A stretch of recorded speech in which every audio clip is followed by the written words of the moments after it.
Hello grade 6, आप सभी कैसे हो विद्यार्थियों। मैं आपकी हिंदी की अध्यापिका सोनी। हमने कल ये चैप्टर शुरू किया था पार्ट 10 झांसी की रानी। इसमें हमने झांसी की रानी के बारे में पढ़ा था, उनके बचपन के बारे में और उनकी शादी के बारे में। आज हम उनके आगे के जीवन के बारे में पढ़ेंगे। ये आपका 7वां पद्यांश है। उदित हुआ सौभाग्य मुदित महलों में उजियाली छाई, किंतु कालगति चुपके चुपके काली घटा घेर लाई। तीर चलाने वाले कर में उसे चूड़ियां कब भाई, रानी विधवा हुई हाय विधि को भी नहीं दया आई। देखिए इसमें इस पैराग्राफ में क्या बताया गया है। इस पद में लक्ष्मीबाई जी के जीवन के कठिन समय का वर्णन किया गया है, जिसमें उनके पति की असमय मृत्यु के बाद रानी अत्यंत दुखी थी और उनके कोई संतान भी नहीं थी। जैसे देखिए, निसंतान मरे राजा जी, रानी शोक समानी थी, बुंदेलहर बोलों के मुंह हमने सुनी कहानी थी, खूब लड़ी मर्दानी वह तो झांसी वाली रानी थी। फिर इसमें क्या है बता रही, उसके कोई भी संतान नहीं थी और वे झांसी को संभालने के लिए बिल्कुल अकेली रह गई थी। देखिए, उदित हुआ सौभाग्य, जिनकी जैसे ही रानी लक्ष्मीबाई का सौभाग्य जो है, जो सौभाग्य है वो उदित हुआ, मीन्स चमका उसका भाग्य। मुदित महलों में उजियाली छाई, जो उनके महल थे उसमें उजाला छा गया था। किंतु कालगति, कालगति मैंने जो मृत्यु थी चुपके चुपके काली घटा घेर लाई। जो मृत्यु थी राजा की वो उसके साथ ही क्या हो गया, काली घटा छा गई थी महलों में। तीर चलाने वाले कर में उसे चूड़ियां कब भाई, रानी विधवा हुई हाय विधि को भी नहीं दया आई। विधि मैंने जो समय है, जो गति है वो चल रही है, उसको भी, समय को भी, जो भाग्य है उसको भी, इसमें विधि का मतलब भाग्य मानेंगे। विधि को भी रानी के तीर चलाने वाले हाथों में चूड़ियां अच्छी नहीं लगी। निसंतान मरे राजा जी, जिनकी उनके कोई भी संतान नहीं थी, बिना संतान के ये राजा जी ही मर गए।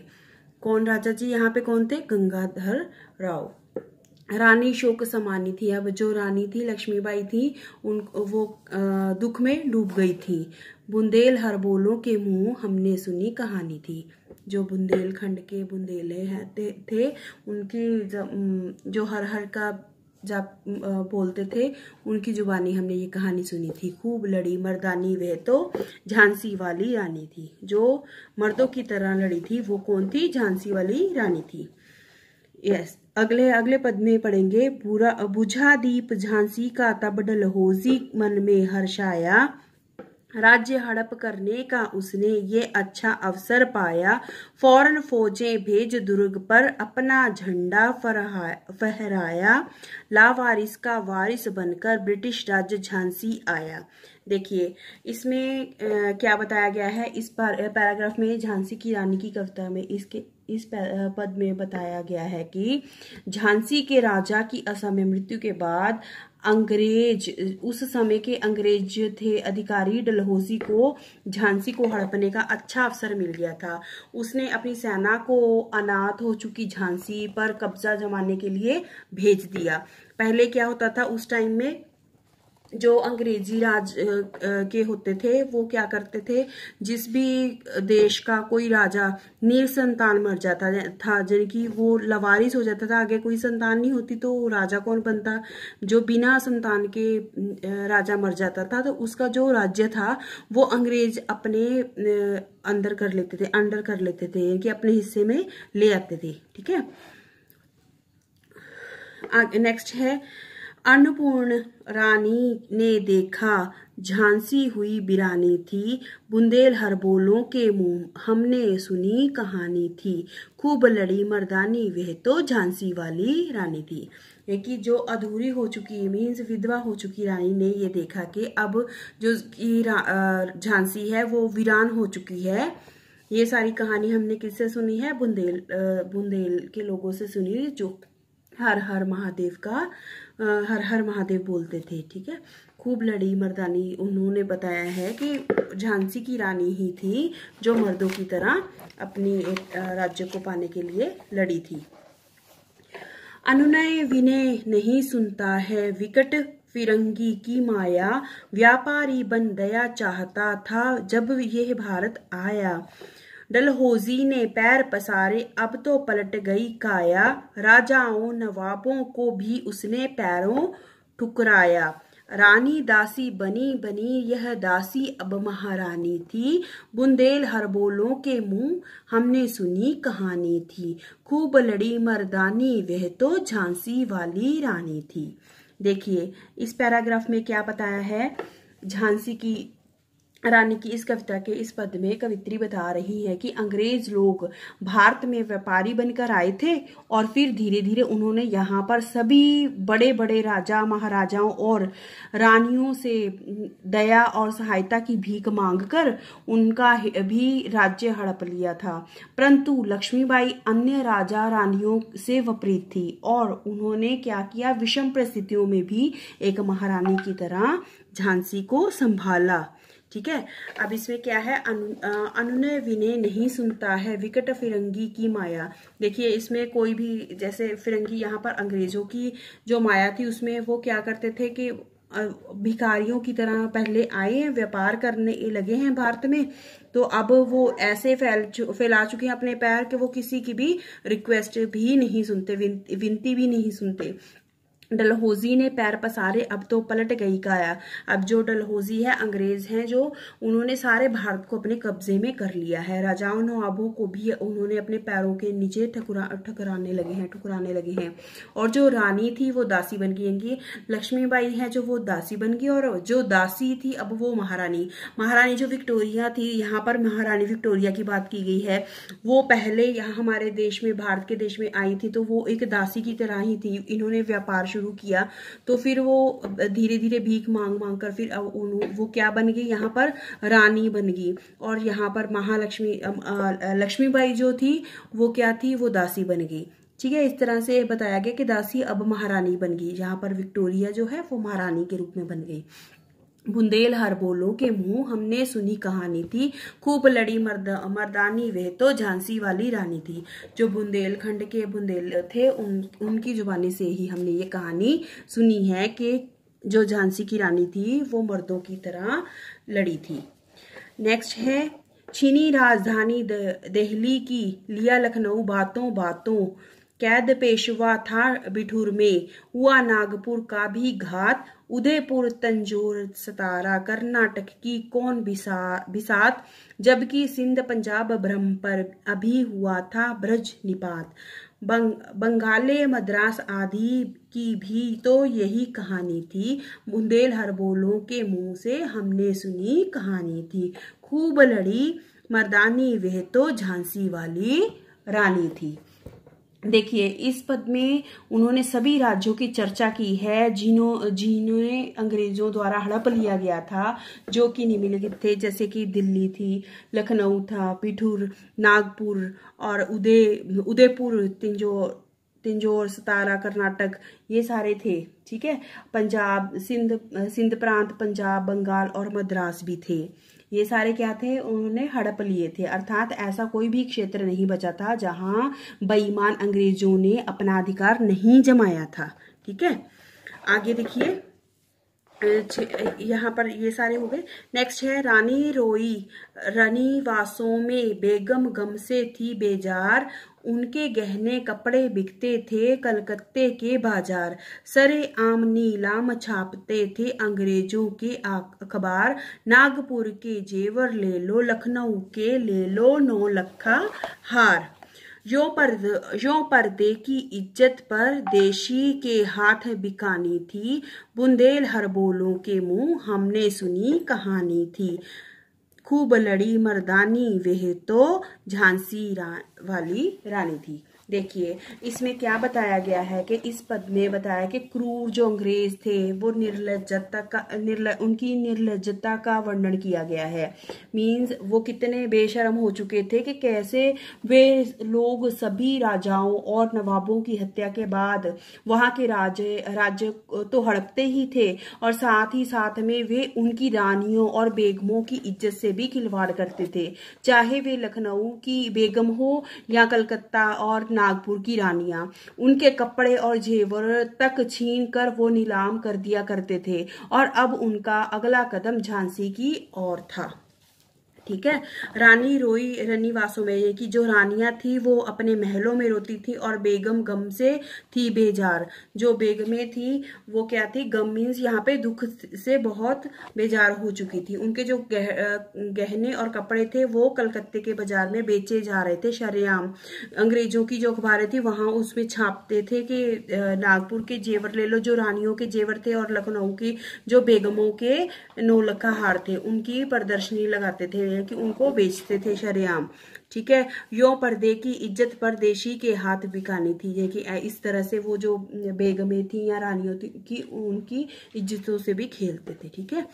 नेक्स्ट है कुटियों में थी विषम वेदन, महलों में आहत अपमान, वीर सैनिकों के मन में था अपने पुरखों का अभिमान, नाना धुंधपंत पेशवा जुटा रहा था सब सामान, बहन छबीली ने रणचंडी का कर दिया प्रकट आवाहन, हुआ यज्ञ प्रारंभ उन्हें तो सोई ज्योति जगानी थी, बुंदेल हर बोलों के मुंह हमने सुनी कहानी थी, खूब लड़ी मर्दानी वह तो झांसी वाली रानी थी। देखिए इसमें क्या बताया है, इस पद में बताया गया है कि चाहे वो गरीब है या अमीर, सभी के मन में क्या थी, अंग्रेजों के लिए एक विद्रोह की चिंगारी धक धक कर रही थी। सभी सैनिक नाना साहब और पेशवा जी के नेतृत्व में युद्ध करने को तैयार थे। साथ में उनकी मुंह बोली बहन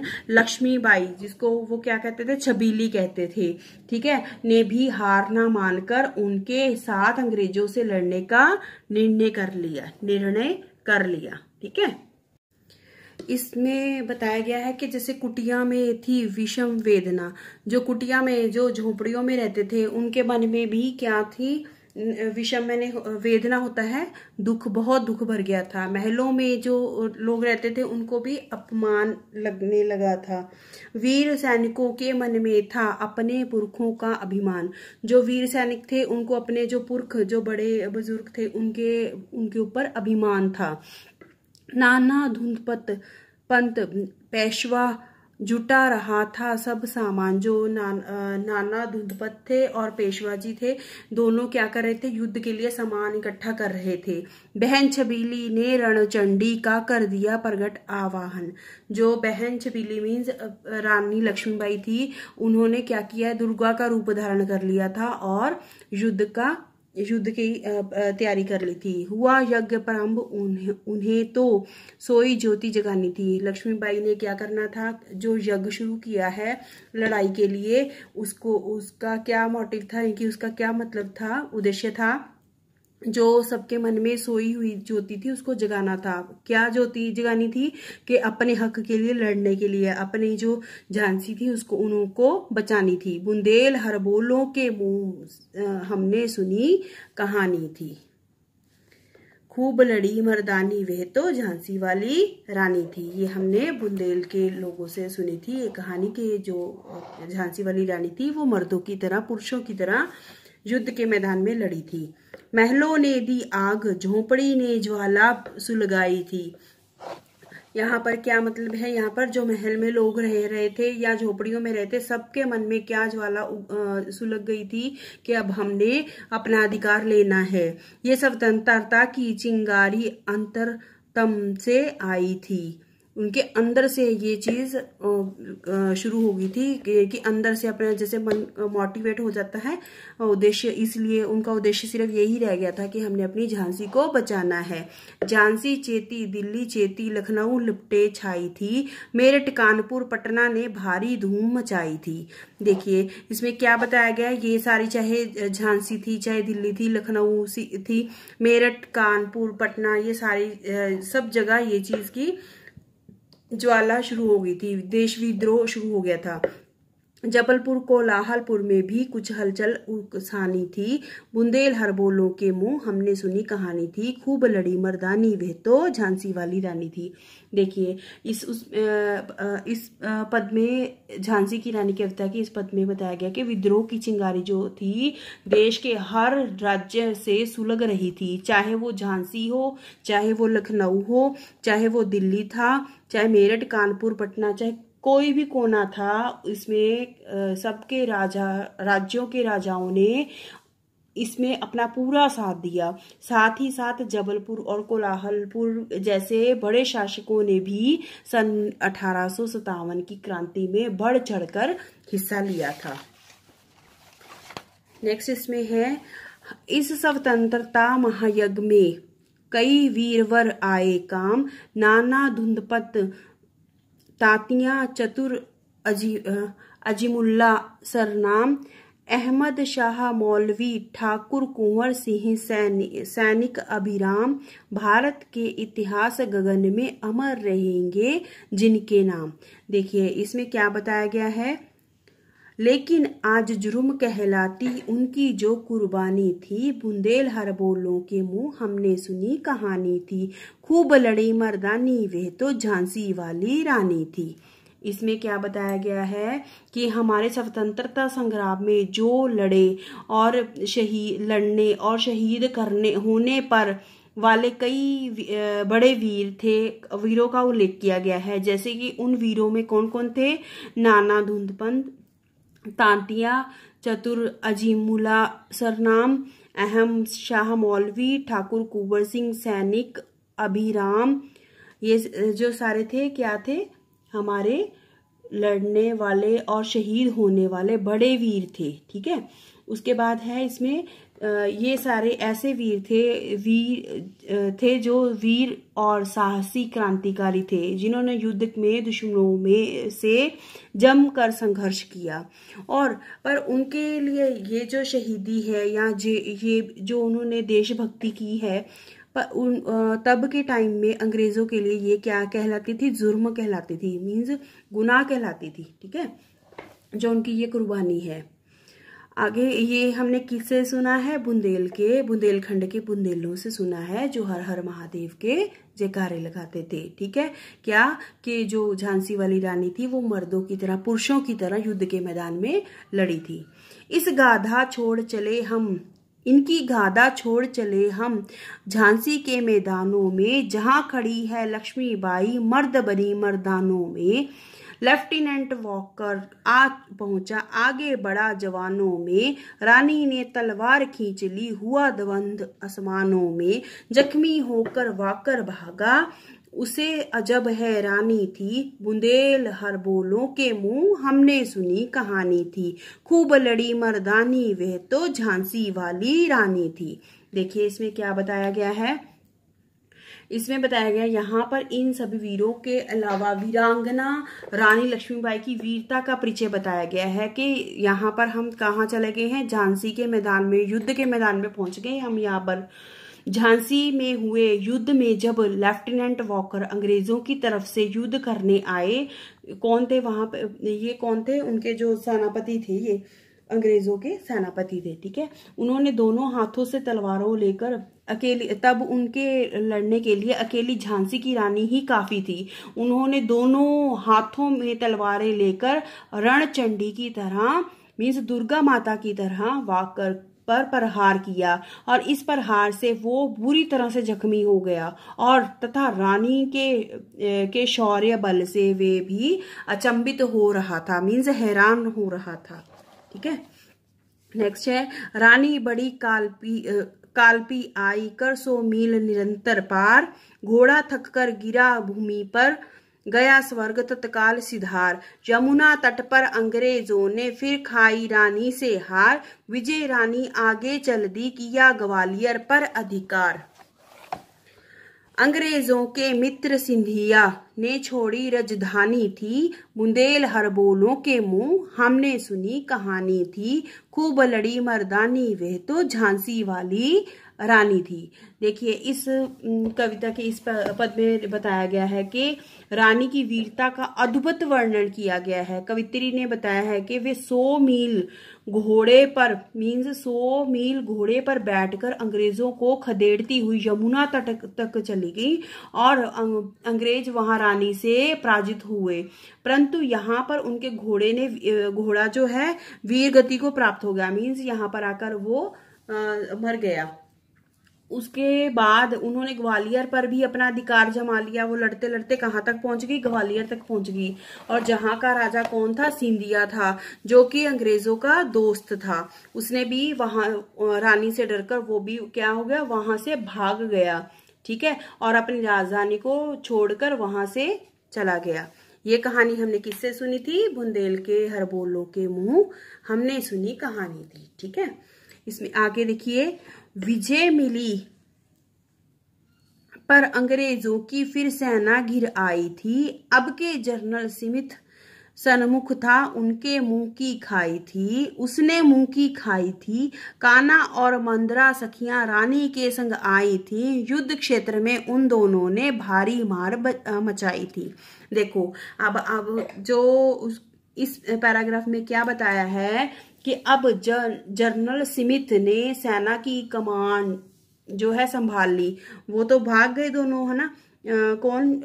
लेफ्टिनेंट वॉकर भी भाग गया, उसके बाद सिंधिया भी भाग गया। अब क्या है? अब कौन आया है? जनरल स्मिथ आया है सेना की कमान को संभालने के लिए। अब रानी लक्ष्मीबाई का साथ देने के लिए उनकी 2 सहेलियां भी थी। कौन कौन? कान्हा और मंदरा, उनकी दोनों सहेलियां थी। किसकी? लक्ष्मीबाई की। ठीक है, फिर वो उन्होंने भी रानी जी के साथ बड़ी, तीनों ने मिलकर वीरता और साहस के दम पर कई अंग्रेज सैनिकों की लाशें बिछा दी। और परंतु तभी पीछे से जनरल ह्यू रोज ने आकर रानी को घेर लिया। नेक्स्ट इसमें दिया हुआ देखिए, पर पीछे ह्यू रोज आ गया, हाय घिरी अब रानी थी। बुंदेलहर बोलों के मुंह हमने सुनी कहानी थी। खूब लड़ी मर्दानी वह तो झांसी वाली रानी थी। अब क्या हुआ? उन्होंने पीछे से आके वार कर दिया। वो तीनों लड़ रही थी, तीनों के लड़ते लड़ते क्या हो गया? उन्होंने पीछे से आके ह्यू रोज ने रानी लक्ष्मीबाई पर वार कर दिया और रानी घिर गई थी। अब है ना, अब यही रानी उसके शिकंजे में फंस गई थी क्योंकि उसने पीछे से वार कर दिया था। देखिए यहाँ पर आपको बताया था ना, घोड़ा वहीं से डर गया। ये देखिए यहाँ पर घोड़ा चलते चलते 100 मील निरंतर लगातार चलने के बाद यहाँ पर घोड़ा मर गया था। देखिए उसके बाद देखिए, तो भी रानी मार काट कर चली बनी सैन्य के पार। किंतु सामने नाला आया था वे यह संकट विषम अपार। घोड़ा अड़ा नया घोड़ा था, इतने में आ गए सवार। रानी एक शत्रु बुतेरे होने लगे वार पर वार। घायल होकर गिरी सिंहिनी, उसे वीर गति मानी थी। बुंदेलहर बोलों के मुंह से हमने सुनी कहानी थी। खूब लड़ी मर्दानी वे तो झांसी वाली रानी थी। देखिए इसमें क्या बताया है? इसमें झांसी की रानी की वीरगति होने के बारे में बताया है। रानी जैसे जैसे बचते हुए, दुश्मनों से बचते हुए आगे निकल गई और बचते हुए दुश्मनों के बीच से निकलकर बाहर आ गई थी। लेकिन अचानक उसके सामने एक चौड़ा नाला आ गया। ठीक है, वो घोड़ा नया था, दूसरा पूरा, पहले वाला घोड़ा तो लगातार 100 मीटर चलने के बाद मर गया था। अब उन्होंने नया घोड़ा लिया। नया घोड़ा इतना चल नहीं पाया। देखिए वो नया होने के कारण उसे पार नहीं कर पाया था। किसको? नाले को, वहीं अड़ गया।